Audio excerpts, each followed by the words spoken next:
لا الہ الا اللہ وحدہ لا شریک لہ واشہد ان محمدا عبدہ ورسولہ یا ایہا الذین آمنوا اتقوا اللہ حق تقاتہ ولا تموتن الا وانتم مسلمون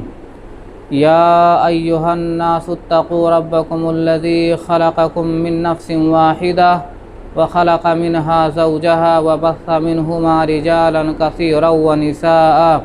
واتقوا الله الذي تساءلون به والأرحام إن الله كان عليكم رقيبا يا أيها الذين آمنوا اتقوا الله وقولوا قولا سديدا يصلح لكم أعمالكم ويغفر لكم ذنوبكم ومن يطع الله ورسوله فقد فاز فوزا عظيما أما بعد فإن أصدق الحديث كلام الله وأحسن الهدي هدي محمد صلى الله عليه وسلم وشر الأمور محدثاتها وكل محدثة بدعة وكل بدعة ضلالة وكل ضلالة في النار أعوذ بالله من الشيطان الرجيم بسم الله الرحمن الرحيم قاف والقرآن المجيد بل عجبوا أن جاءهم منذر منهم فقال الكافرون هذا شيء عجيب أإذا متنا وكنا ترابا ذلك رجع بعيد قد علمنا ما تنقص الأرض منهم وعندنا كتاب حفيظ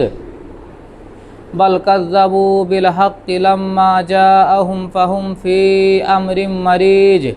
أفلم ينظروا إلى السماء فوقهم كيف بنيناها وزيناها وما لها من فروج والأرض مددناها وألقينا فيها رواسي وأنبتنا فيها من كل زوج بهيج تبصرة وذكرى لكل عبد منيب ونزلنا من السماء ماء مباركا فأنبتنا به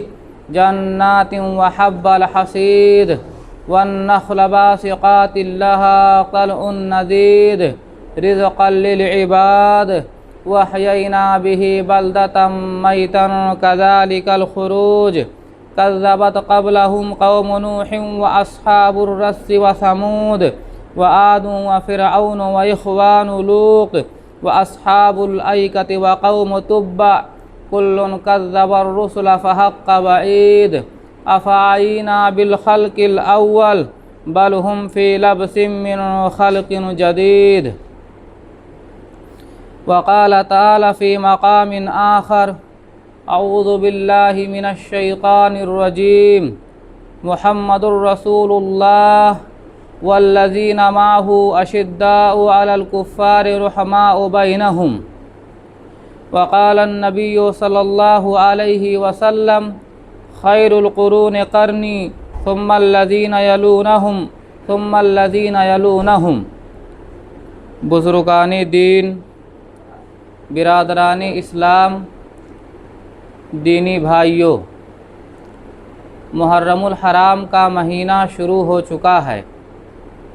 ماہ محرم کی آج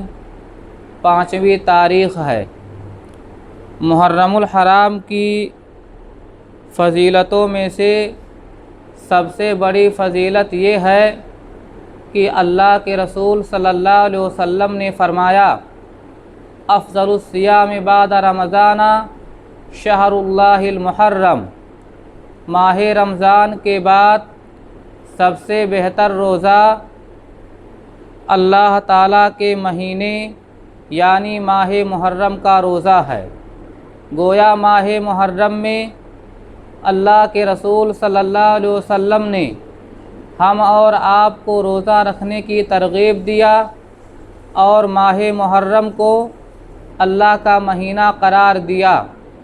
ماہ محرم کو اللہ تعالیٰ کی طرف منسوب کرنا اس بات کی دلیل ہے کہ ماہ محرم کی اللہ تعالیٰ کی نگاہ میں بڑی اہمیت اور بڑی وقار و حیثیت ہے۔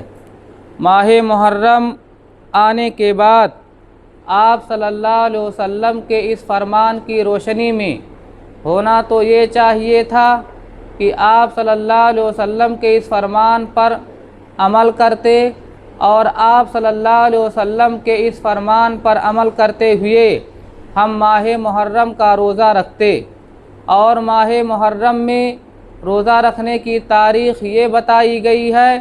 کہ ہم اور آپ 9 اور 10 یا 10 اور 11 کا روزہ رکھیں، جیسا کہ اس کی ایک لمبی تفصیل ہے، اور اس تفصیل میں میں اس لیے جانا نہیں چاہتا کیونکہ آج کے خطبے میں میرا عنوان ہے صحابہ کرام کی فضیلت۔ بطور تمہید کچھ باتیں میں آپ حاضرین کے سامنے ماہ محرم کے حوالے سے رکھ دیا۔ ماہ محرم کا مہینہ آتا ہے تو ہمارے بہت سارے احباب آپ صلی اللہ علیہ وسلم کے فرمان پر عمل نہ کر کے وہ کام کرتے ہیں جس کام کا کرنا شریعت میں دخل اندازی کرنا ہے، جس کام کا سرے سے کوئی ثبوت نہیں ہے،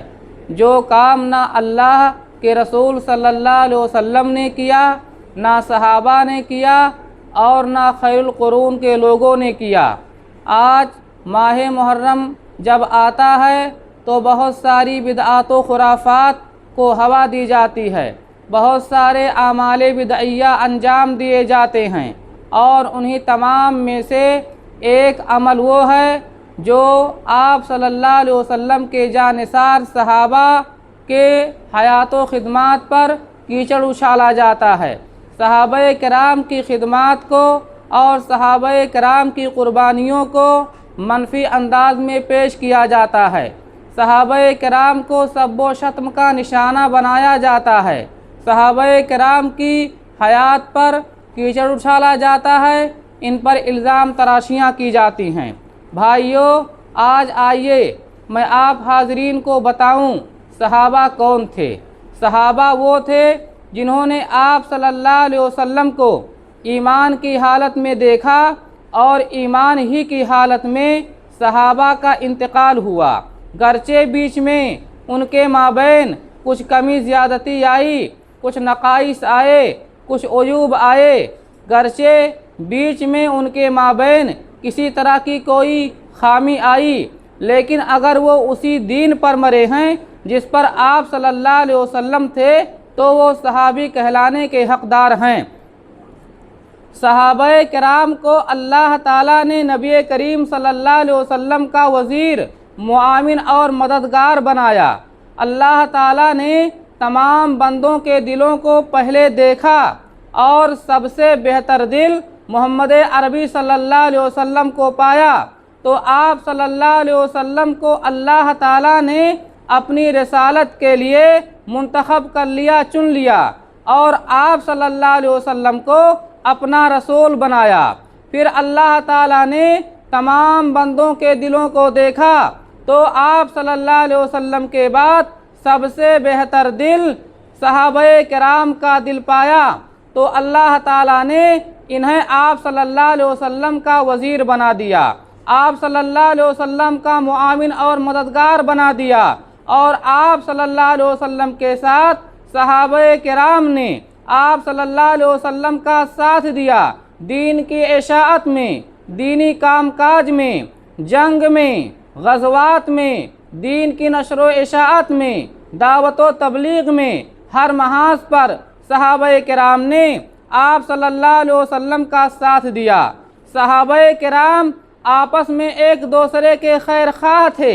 اللہ قرآن میں کہتا ہے محمد الرسول اللہ والذین معہ اشداء علی الکفار رحماء بینہم، محمد اللہ کے رسول ہیں اور جو ان کے ساتھ ہیں کفار پر سخت ہیں، اور آپس میں ایک دوسرے کے خیر خواہ، آپس میں ایک دوسرے کے تئیں نرم دل ہیں۔ صحابہ کرام کا یہ جذبہ ہم اور آپ کو بتاتا ہے کہ آج ہم اور آپ بھی سماج میں زندگی گزارتے ہیں، ہم اہل ایمان میں سے ہیں، اور ہمارے آس پاس میں ہمارے بہت سارے بھائی اہل ایمان ہیں۔ جس طرح صحابہ کرام نے ایک دوسرے کے تئیں خیر خواہانہ جذبہ دکھایا، خیر خواہی کے ساتھ لوگوں کا ساتھ دیا، آج ہم اور آپ کو بھی چاہیے کہ صحابہ کرام کا یہی طریقہ اپنائیں اور صحابہ کرام کے اسی منہج پر چلتے ہوئے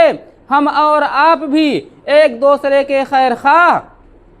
ایک دوسرے کے بہی خواہ اور ایک دوسرے کے ہمدرد بنیں۔ صحابہ کرام سچے تھے۔ اللہ نے قرآن مجید میں صحابہ کرام کی سچائی کی گواہی دیتے ہوئے فرمایا، انما المؤمنون الذین آمنوا باللہ ورسولہ، یقیناً مومن وہ ہیں جو اللہ پر ایمان لائے اور اللہ کے رسول صلی اللہ علیہ وسلم پر ایمان لائے، ثم لم یرتابوا، پھر انہوں نے شک و شبہ نہیں کیا، وجاہدوا باموالہم وانفسہم فی سبیل اللہ،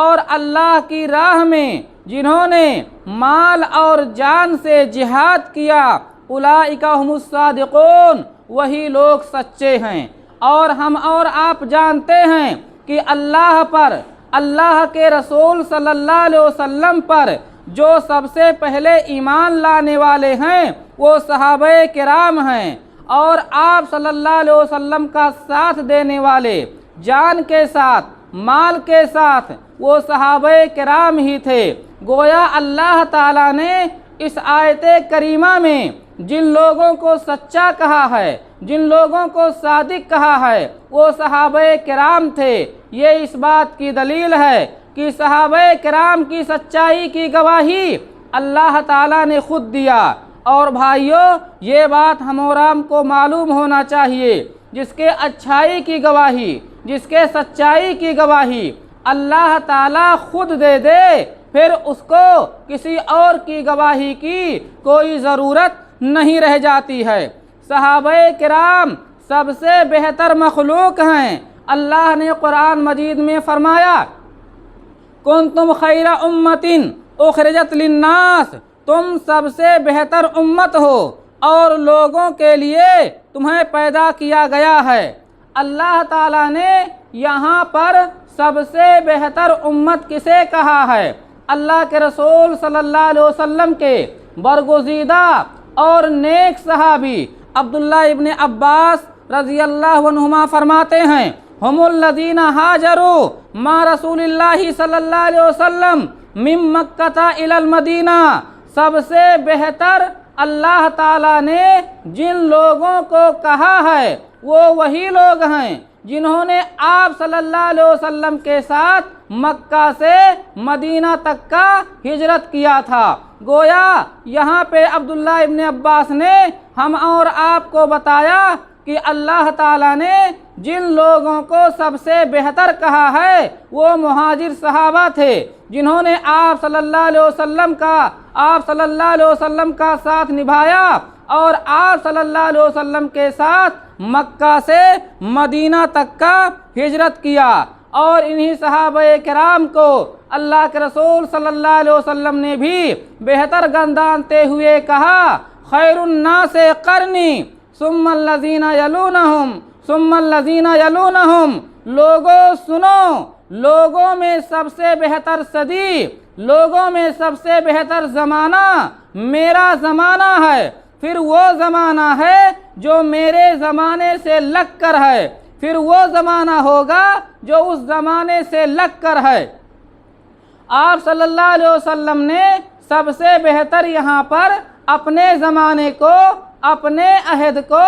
اور اپنے صدی کو کہا ہے، اور آپ صلی اللہ علیہ وسلم کے زمانے میں جو لوگ تھے وہ آپ صلی اللہ علیہ وسلم کے جانثار صحابہ تھے، جنہوں نے آپ صلی اللہ علیہ وسلم کا قدم قدم پر ساتھ دیا، جنہوں نے آپ صلی اللہ علیہ وسلم کا ساتھ نبھایا، جنہوں نے آپ صلی اللہ علیہ وسلم کی رفاقت نبھائی۔ آپ کو معلوم ہے عمر فاروق رضی اللہ عنہ نے جب آپ صلی اللہ علیہ وسلم سے کہا، اے اللہ کے رسول صلی اللہ علیہ وسلم، میں دنیا کی تمام چیزوں سے زیادہ آپ سے محبت کرتا ہوں سوائے اپنی جان کے، تو آپ صلی اللہ علیہ وسلم نے فرمایا، اے عمر ابھی تم مومن نہیں ہوئے ہو، تو آپ صلی اللہ علیہ وسلم کے سامنے وہیں فوراً عمر فاروق نے کہا اے اللہ کے رسول صلی اللہ علیہ وسلم، میں اب اپنی جان سے بھی زیادہ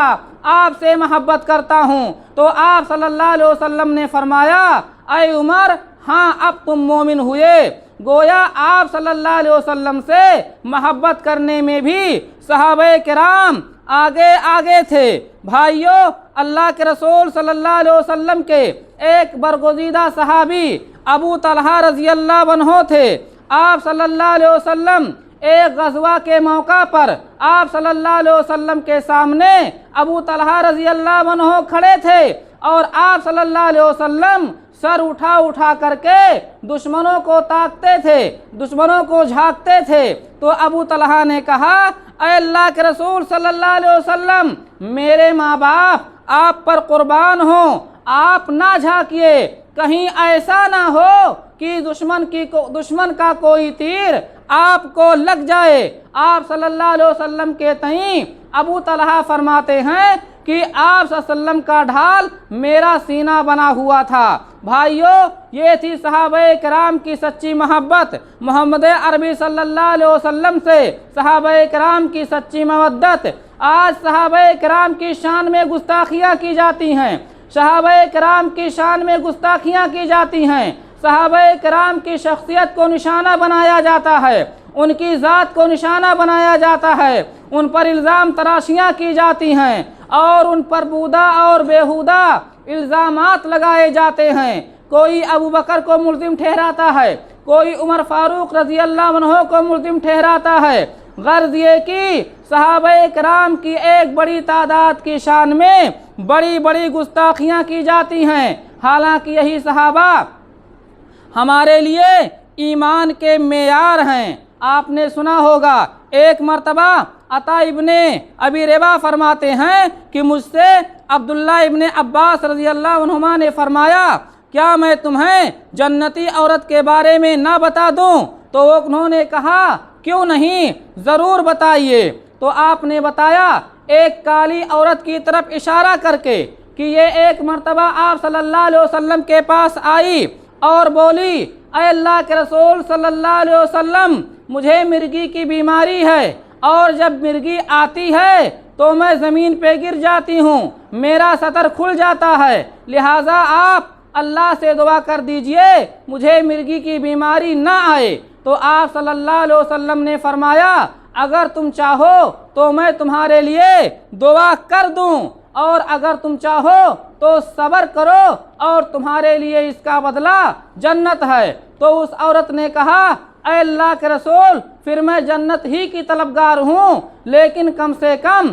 آپ اتنا دعا کر دیجئے کہ مجھے مرگی آئے تو میرا سطر نہ کھلے۔ تو آپ صلی اللہ علیہ وسلم نے اس کے لیے دعا کر دیا۔ بھائیو، یہاں پر ہم اور آپ کو سوچنے اور غور کرنے کی ضرورت ہے کہ صبر کے بدلے جب آپ صلی اللہ علیہ وسلم نے اس عورت کو جنت کی خوشخبری سنایا تو اس عورت نے سن کر فوراً صبر سے کام لیا اور ضد نہیں کیا۔ اور یہ واقعہ ہم اور آپ کو یہ نصیحت کرتا ہے، یہ واقعہ ہم اور آپ کو یہ پیغام دیتا ہے کہ آج ہم اور آپ نے بھی معاملات میں صبر سے کام لیا، کسی مسئلے میں صبر سے کام لیا تو صبر کا بدلہ اللہ تعالیٰ کے یہاں جنت ہے۔ لیکن آج ہمارے کتنے احباب ہیں،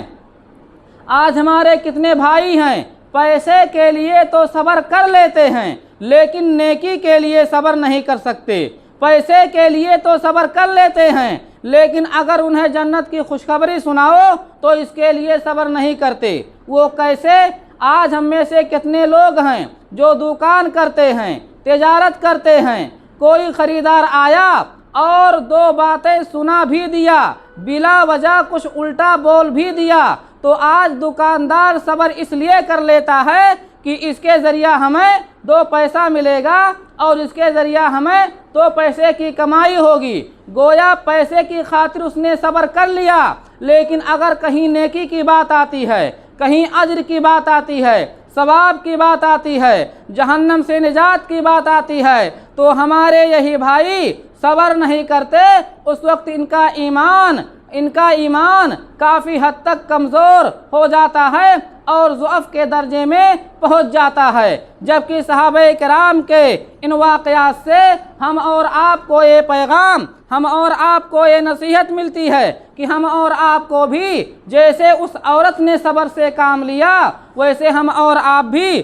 صبر سے کام لیں۔ اللہ تعالیٰ نے صحابہ کرام کے بارے میں فرمایا فَإِنْ آمَنُوا بِمِثْلِ مَا آمَنْتُمْ بِهِ فَقَدِ اهْتَدَوْا، اگر لوگ ویسے ہی ایمان لائے جیسے تم سب ایمان لائے ہو تو لوگ ہدایت یافتہ ہو جائیں گے۔ یعنی اگر ہم اور آپ ہدایت چاہتے ہیں، ہم اور آپ اگر صحیح راستے پر آنا چاہتے ہیں، اگر ہم اور آپ دین میں استقامت چاہتے ہیں، اگر ہم اور آپ صحیح منہج اپنانا چاہتے ہیں تو صحابہ کرام کا منہج اپنانا ہوگا، صحابہ کرام کا طریقہ اپنانا ہوگا، صحابہ کرام کی راہ پر چلنا ہوگا۔ اللہ کے رسول جناب محمد الرسول اللہ صلی اللہ علیہ وسلم نے فرمایا بنی اسرائیل 72 فرقوں میں بٹ گئے تھے اور میری امت 73 فرقوں میں بٹ جائے گی، اور ان 73 فرقوں میں خالی ایک فرقہ قابل نجات ہوگا۔ صحابہ نے پوچھا اے اللہ کے رسول صلی اللہ علیہ وسلم وہ کون لوگ ہوں گے؟ تو آپ صلی اللہ علیہ وسلم نے فرمایا ما انا علیہ و اصحابی، جس پر آج میں ہوں اور جس پر میرے صحابہ ہیں۔ گویا صحابہ کرام کا طریقہ اپنانا، صحابہ کرام کے راستے پر چلنا، صحابہ کرام کے نقش قدم کی اتباع کرنا، یہ نجات کی راہ ہے، یہ جہنم سے چھٹکارے کا سبب ہے۔ صحابہ کرام کا طریقہ اپنانا یہ اللہ تعالیٰ کی نگاہ میں جہنم سے نجات کا ذریعہ ہے۔ افسوس ہے ان لوگوں پر جن کی راہ کو